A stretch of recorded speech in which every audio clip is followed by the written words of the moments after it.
बात मौसम की। देश के कई राज्यों में भारी बारिश का दौर जारी है, जिसमें आम लोगों को काफी परेशानियों का सामना करना पड़ रहा है। इस बीच उत्तरी बंगाल की खाड़ी के ऊपर 24 घंटे में कम दबाव वाला क्षेत्र बनने की संभावना है, जिससे अगले 7 दिनों के दौरान पूर्वी और पूर्वोत्तर भारत, पूर्वी उत्तर प्रदेश, पश्चिमी हिमालयी क्षेत्र में बारिश बढ़ने की संभावना है। इसके अलावा कहीं कहीं बहुत भारी बारिश होने की भी संभावना है। ऐसे में मौसम विभाग ने देश के 13 राज्यों के लिए हल्की से भारी बारिश होने को लेकर के अलर्ट जारी किया है। इस दौरान 60 से 80 किलोमीटर प्रति घंटे की रफ्तार से हवाएं चलने की भी संभावना है।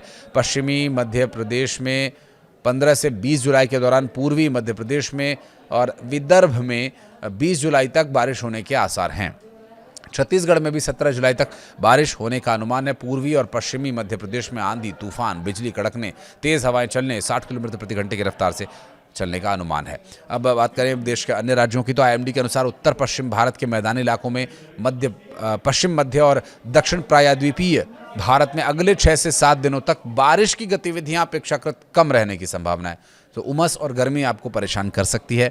हालांकि पश्चिमी हिमालयी क्षेत्रों में 18 जुलाई के बाद फिर से बारिश रफ्तार पकड़ेगी, मानसून अपना असर दिखाएगा। मौसम विभाग ने कई राज्यों में आंधी चलने, बिजली गिरने की भी आशंका जताई है। साथ ही कुछ दक्षिणी राज्यों में लू और उमस भरी मौसम की स्थिति बनी रहेगी।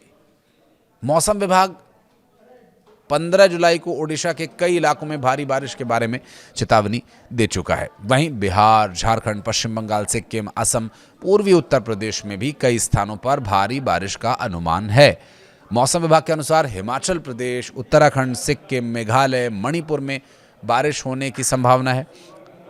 राजधानी दिल्ली से अगर आगे बढ़ें तो पहले दिल्ली की बात करते हैं। दिल्ली में पूरे सप्ताह मौसम सामान्य रहने की संभावना है, एनसीआर समेत। हालांकि दिन का तापमान 38 डिग्री के आसपास रहेगा, लेकिन बादलों की आवाजाही की वजह से हल्की फुल्की बारिश बीच बीच में होती रहेगी, हवा भी चलती रहेगी, जिसकी वजह से गर्मी से कुछ राहत लोगों को, दिल्ली एनसीआर वालों को मिल सकती है, जिसकी बहुत ज़रूरत है दिल्ली एनसीआर वालों को।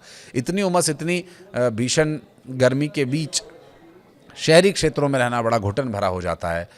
फ्लैट्स में एक फ्लोर पर ही रहना, कोई खुली जगह, खुली हवा नहीं मिलना, ये एक समस्या का कारण भी बन जाता है। 15 जुलाई को भी मौसम लगभग सामान्य ही रहेगा। अधिकतम तापमान 38, न्यूनतम 28 रहने की संभावना है। इस दिन भी आसमान में आंशिक रूप से बादल छाए रहेंगे। यानी आज जब तक हम ये वीडियो अपलोड कर रहे हैं तब तक जो जानकारी मिली उसके अनुसार 16 जुलाई को अधिकतम तापमान 38 डिग्री और न्यूनतम 27 डिग्री सेल्सियस रहने का पूर्वानुमान मौसम विभाग की तरफ से जताया गया। मौसम विभाग ने पार्टली क्लाउडी स्काई यानी आंशिक रूप से बादल छाए रहने की भी बात कही है। मौसम विभाग ने बिहार के बारे में बताया कि 15 और 16 जुलाई तक व्यापक बारिश होने की संभावना है। मौसम विभाग के अनुसार 15 जुलाई को कुछ जगहों पर बहुत भारी बारिश हो सकती है, जबकि 16 से 20 जुलाई के बीच कई जिलों में भारी बारिश को लेकर के अलर्ट जारी किया गया है। मौसम विभाग के पूर्वानुमान के अनुसार पूर्वी और पश्चिमी राजस्थान में 14 से 20 जुलाई तक अलग अलग जगहों पर बारिश की संभावना है। हालांकि इस दौरान राज्य में भारी बारिश को लेकर के कोई अलर्ट नहीं है, लेकिन कई इलाकों में सामान्य वर्षा होने की संभावना भी जताई गई है। मौसम विभाग के मुताबिक हिमाचल प्रदेश में 15 और 16 जुलाई तक कई जगहों पर बारिश होगी। 17 से 20 जुलाई के बीच वर्षा की गतिविधियां और बढ़ेंगी। 18 से 20 जुलाई तक भारी बारिश की चेतावनी कई इलाकों में जारी की गई है। आईएमडी के अनुसार उत्तराखंड में 15 जुलाई को कई जगहों पर बारिश होगी। 16 से 20 जुलाई तक बारिश तीव्रता के साथ बढ़ेगी। 15 से 20 जुलाई तक अलर्ट भी जारी किया गया है। मौसम विभाग के मुताबिक झारखंड में 15 से 17 जुलाई तक व्यापक बारिश की संभावना जताई गई है और कई जगहों पर बारिश को लेकर के अलर्ट भी जारी किया गया है, जबकि 18 से 20 जुलाई के बीच राज्य के कुछ हिस्सों में बारिश जारी रह सकती है, पूरे राज्य में नहीं। आईएमडी के लेटेस्ट अपडेट के अनुसार जम्मू कश्मीर में 15 से 17 जुलाई तक कई जगहों पर बारिश होगी। 18 से 20 जुलाई के दौरान बारिश का दायरा और बढ़ेगा। कई इलाकों में भारी बारिश की भी संभावना जताई गई है। इस दौरान तेज हवाएं चलने, आंधी तूफान जैसी स्थिति भी बनने की संभावना जताई गई है।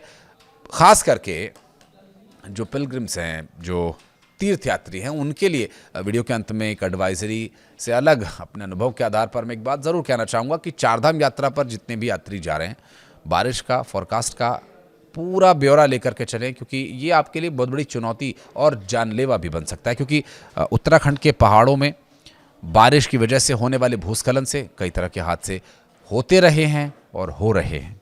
आगे ना हो इस बात की हम उम्मीद ज़रूर करते हैं, लेकिन सावधानी बरतना ही हमारे लिए एकमात्र सुरक्षा का उपाय है। एहतियाती तौर पर अगर आप निकल चुके हैं, रास्ते में हैं, यात्रा पर हैं या वापस आ रहे हैं, तो कोशिश करें कि जब बारिश का पूर्वानुमान हो, तेज़ बारिश हो, तो कहीं पर स्टे आप ले लें, वहीं पर रुकें और बारिश रुकने के बाद ही वहाँ से आप बाहर निकलें। वीडियो को यहाँ तक देखने के लिए बहुत बहुत धन्यवाद। कुछ कहना चाहें तो कमेंट सेक्शन में ज़रूर अपनी राय दीजिएगा। कोई भी शिकवा, शिकायत या सुझाव स्वीकार्य रहेगा।